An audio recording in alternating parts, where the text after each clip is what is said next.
Hello बच्चों, कैसे हैं आप सब? आशा करता हूँ आप सब अच्छे से पढ़ाई कर रहे होंगे, ठीक है?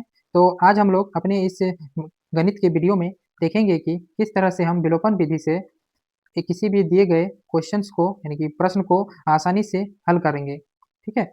इससे पहले पुरानी वीडियो में मैंने प्रतिस्थापन विधि से किस तरह से किसी भी प्रश्न को आसानी से हल करते हैं, उसको मैंने बताया था। अगर आप सभी को किसी को भी प्रतिस्थापन विधि से प्रश्न को हल करने में परेशानी होती है तो आप हमारी वो पुरानी वीडियो देख सकते हैं।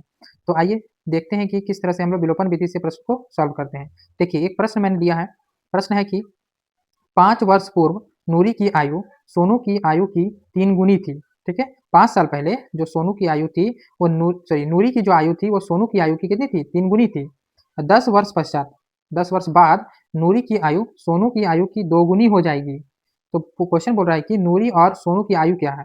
ये हमें ज्ञात करना है, नूरी और सोनू की आयु ज्ञात करना है। तो सबसे पहले हम यहाँ लिखेंगे माना कि, ठीक है? हम यहाँ लिखेंगे माना कि नूरी की आयु, हम नूरी की आयु कुछ मान लेते हैं, क्या मान लेते हैं? एक्स मान लेते हैं। अब हम सोनू की भी आयु मुझे निकालना है, तो लिख लेता हूँ सोनू की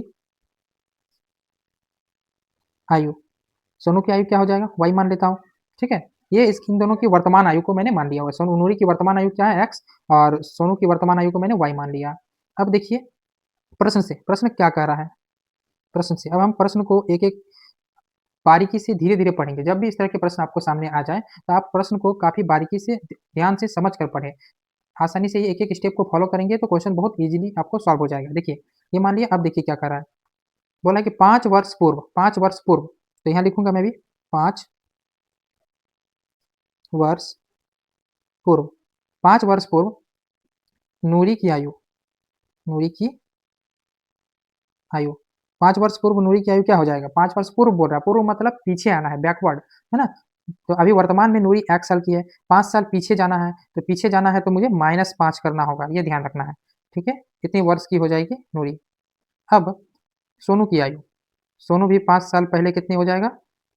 हाँ आप लोग बता सकते हैं। देखिए क्या हो जाएगा, अभी वर्तमान आयु इसकी वाई है, तो 5 साल पहले तो वो कितने का था?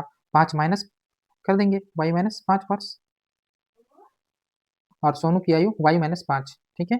अब देखिए अब क्वेश्चन आगे क्या बोल रहा है? क्वेश्चन बोल रहा है हमें कि जो नूरी की आयु 5 वर्ष पहले सोनू की आयु की 3 गुनी थी, ठीक है? ये यहाँ समझना है। यहाँ देखिए अब मैं लिखूंगा, जैसे कि नूरी की आयु क्या थी? x-5, सोनू की आयु क्या थी? y-5। क्वेश्चन बोल रहा है कि जो नूरी की आयु है ये सोनू की आयु की 3 गुनी थी, 3 गुनी है तो हमें मल्टीप्लाई, 3 गुनी, अगर इसको मैं 3 से मल्टीप्लाई करूंगा तभी तो सोनू की आयु में 3 से मल्टीप्लाई करूंगा तभी तो मुझे नूरी की आयु के बराबर हो पाएगा, ठीक है? अगर आप इसको नहीं समझे हैं तो मैं एक छोटा सा एग्जाम्पल देकर आपको यहाँ समझाता हूँ।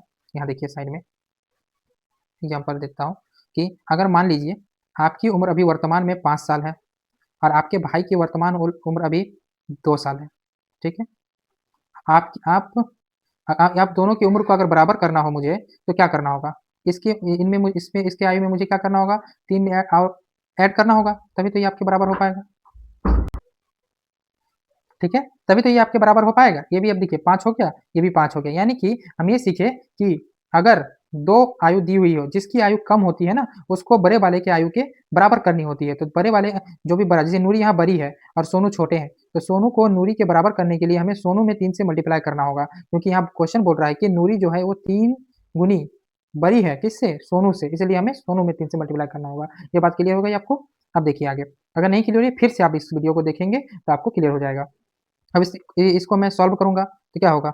देखिए x-5 ये है, इक्वल टू 3 से ये मल्टीप्लाई हो जाएगा, 3 से y को मल्टीप्लाई करेंगे क्या हो जाएगा? 3y, माइनस 3 को 5 से मल्टीप्लाई करूंगा तो 15 हो जाएगा, ठीक है? देखिए x, ये y इधर आ जाएगा तो -3y बराबर -15, और ये उधर चले जाएगा 5, तो क्या हो जाएगा? माइनस में उधर है तो क्या हो जाएगा? +5।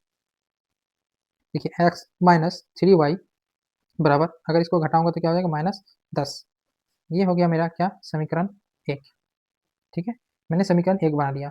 अब हमें दूसरा समीकरण बनाना है। दूसरा समीकरण बनाने के लिए हमें प्रश्न को एक बार फिर से पढ़ना होगा। अब मैं देखता हूँ फिर से प्रश्न क्या कह रहा है। अब आगे प्रश्न का दूसरा हिस्सा पढ़ूंगा। देखिए बोल रहा है कि 10 वर्ष पश्चात नूरी की आयु सोनू की आयु की 2 गुनी हो जाएगी। अब मैं 10 वर्ष पश्चात यानी कि 10 वर्ष आगे जाना है अब हमें, तो फिर मैं यहाँ लिखूंगा, क्या लिखूंगा कि 10 वर्ष बाद।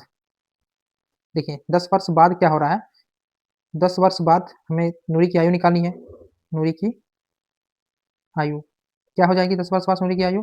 वर्तमान में x है, 10 वर्ष बाद यानी कि x प्लस 10 वर्ष हो जाएगा। ठीक है। दूसरा बात देखिए, सोनू की आयु क्या हो जाएगी? सोनू की आयु 10 वर्ष बाद की बात हो रही है, तो अभी सोनू y है, तो 10 वर्ष बाद क्या हो जाएगा? x प्लस 10 वर्ष। ठीक है। अब देखिए प्रश्न क्या कर रहा है, अब हम फिर से समीकरण बनाएंगे। अभी आपने यहाँ पे देखा किस तरह से बनाया, ठीक इसी प्रकार यहाँ बनाऊंगा। देखिए यहाँ बोला है कि 10 वर्ष बाद नूरी की आयु सोनू की आयु की दोगुनी हो जाएगी। ठीक है, अब आपको दिक्कत नहीं होना चाहिए यहाँ समीकरण बनाने में। 10 वर्ष बाद नूरी की आयु कितनी है? x plus 10। ठीक है, और इस तरह से सोनू की आयु कितनी है? y plus 10। नूरी जो है अब 10 साल बाद सोनू से दोगुना हो गया, यानी कि मल्टीप्लाई कहाँ होगा? सोनू में। तभी तो ये दोनों इक्वल हो जाए पाएंगे, है ना। अब हम यहाँ इसको हल करके भी समीकरण बना लेंगे। x प्लस 10 बराबर क्या हो जाएगा? 2 से ये मल्टीप्लाई हो जाएगा, 2y प्लस 2 को इससे गुना करूंगा 10 से तो 20। अब आगे देखिए x ये इधर आएगा तो क्या हो जाएगा? 2 माइनस माइनस 2y बराबर इधर 20 पहले से बैठा हुआ है, और इसको उधर ले जाऊंगा 10 को तो माइनस 10। इसको सॉल्व करूंगा तो क्या आएगा? x minus 2y equal to 10 से 20 से 10 जाएगा तो क्या बचेगा? 10। ठीक है, ये मेरा समीकरण 2। ये क्या हो गया? मेरा समीकरण 2। कहीं दिक्कत नहीं है, समीकरण बनाना सीख लिया हमने। अब इस दोनों समीकरण को विलोपन विधि से हम सॉल्व करना सीखेंगे। ठीक है, तो आइए मैं एक नया पेज लेता हूँ। देखिए इस नए पेज में हम पहले यहाँ समीकरण, दोनों समीकरणों को यहाँ मैं लिख दे रहा हूँ। समीकरण एक क्या था मेरा? तो था x माइनस 3y बराबर माइनस 10। ये मेरा समीकरण एक था। और दूसरा समीकरण था मेरा x माइनस 2y बराबर 10। ये मेरा समीकरण 2 था। इन दोनों समीकरणों को हल करूंगा किस विधि से? विलोपन विधि से। विलोपन विधि से किसी भी दो समीकरण को आसानी से सॉल्व करने के लिए हम क्या करते हैं कि किसी भी दो एक पद को हम बराबर कर लेते हैं। जैसे कि इसको देखिए, इस समीकरण में हमें क्या दिख रहा है कि x और x ऑलरेडी पहले से ही बराबर है, तो हमें इसमें बराबर करने की जरूरत नहीं पड़ेगी। तो हम क्या करेंगे, लिखेंगे समीकरण एक तथा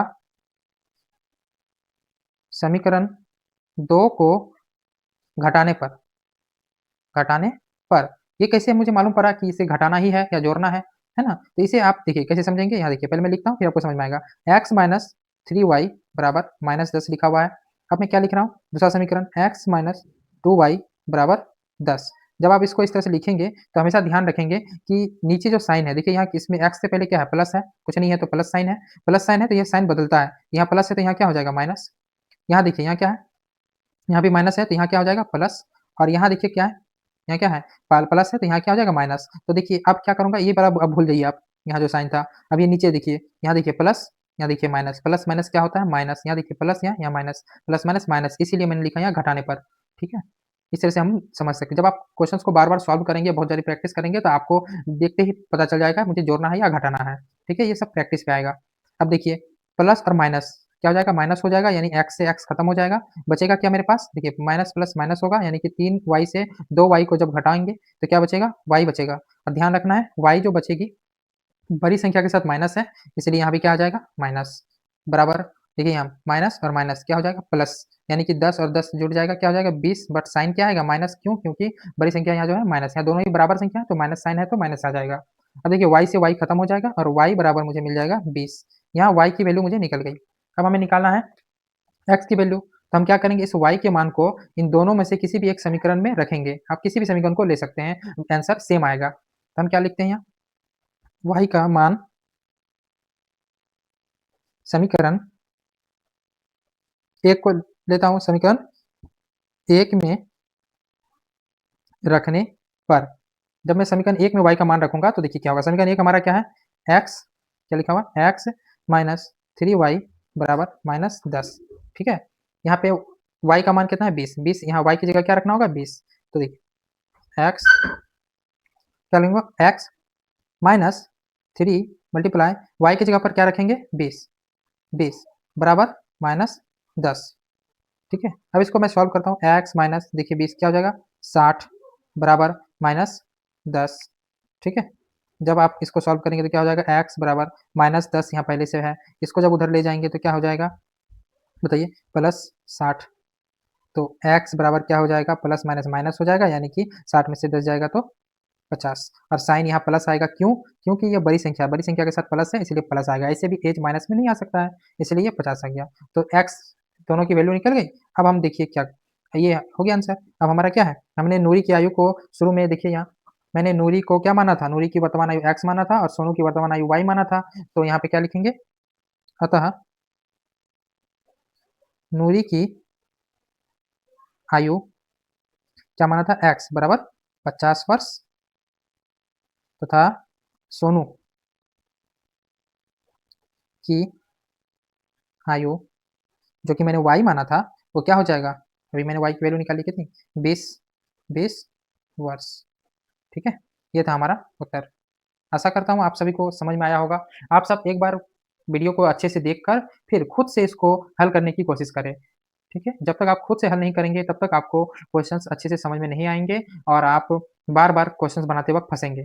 ठीक है, इस तरह से इससे मिलते जुलते एक प्रश्न को मैं आगे आगे दे देता हूँ आपको, और आप उस प्रश्न को खुद से एक बार घर में सॉल्व करने की कोशिश करें ताकि आसानी से आप ये विधि को सीख सकें। ठीक है, तब तक के लिए जय हिंद। अगले वीडियो के लिए बने रहने के लिए आप हमारे चैनल को सब्सक्राइब करके रख सकते हैं।